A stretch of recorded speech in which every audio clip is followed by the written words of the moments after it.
Alright, today we're going to look at some of the differences between hitting a long iron and a hybrid, and I'm going to show you some of the features of a hybrid that help you get it up in the air more freely than what you can do with an iron. So I'm going to start here by hitting 20 shots with my 5 iron on the simulator. We're going to track the shots, then we're going to hit the same 20 shots with the hybrid and compare the results.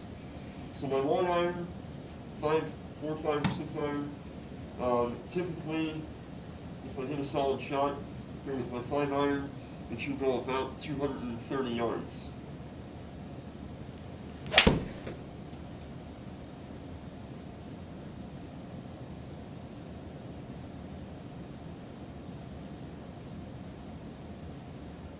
Alright, so what I'm going to do now is hit the same 20 shots with a 28-degree hybrid, and then we'll take a look at some of the result differences between the two. So what we should see is a shot that goes a similar distance, but on a much different trajectory.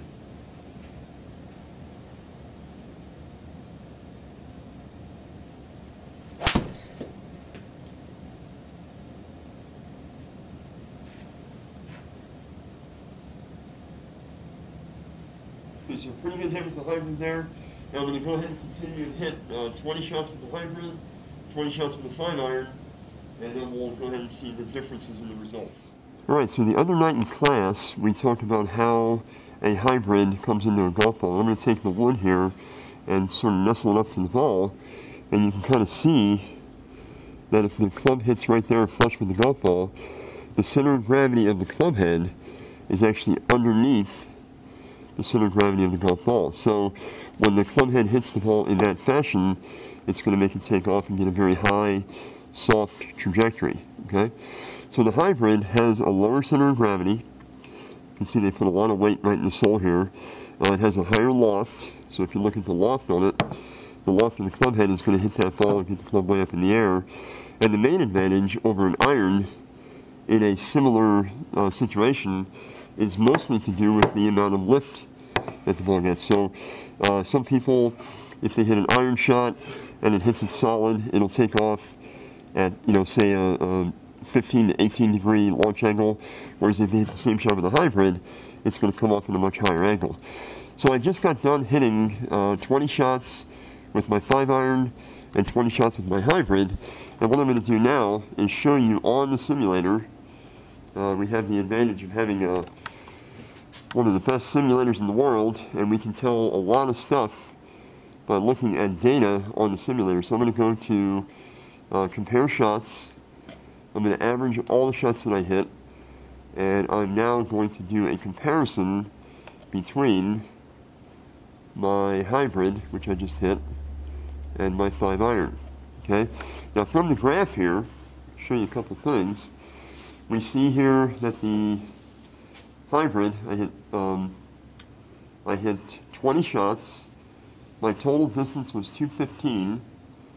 My total carry, an average of 208. My ball velocity was 135. Backspin was 56. So you see all these numbers here. And what all those numbers translate into are a couple things that are worth noting here. You'll notice here that the hybrid had a carry distance of 208, and the 5 iron had a carry distance of 207. So very, very similar in the total amount of flight that they had. Okay, so even on the graph here where we see all the shots that were hit, you see there's a lot of shots that are very, very similar there in terms of total distance.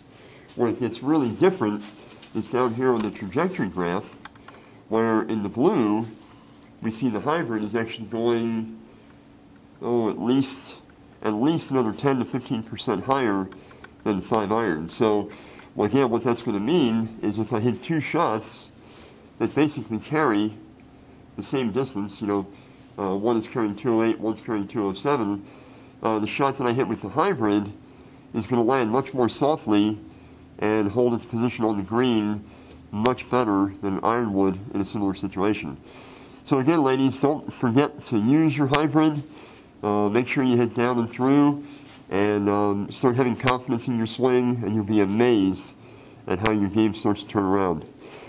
All right, so that's the end of our lesson for the hybrid. Hopefully you enjoyed this session, and we will talk to you again on Tuesday night. See you then.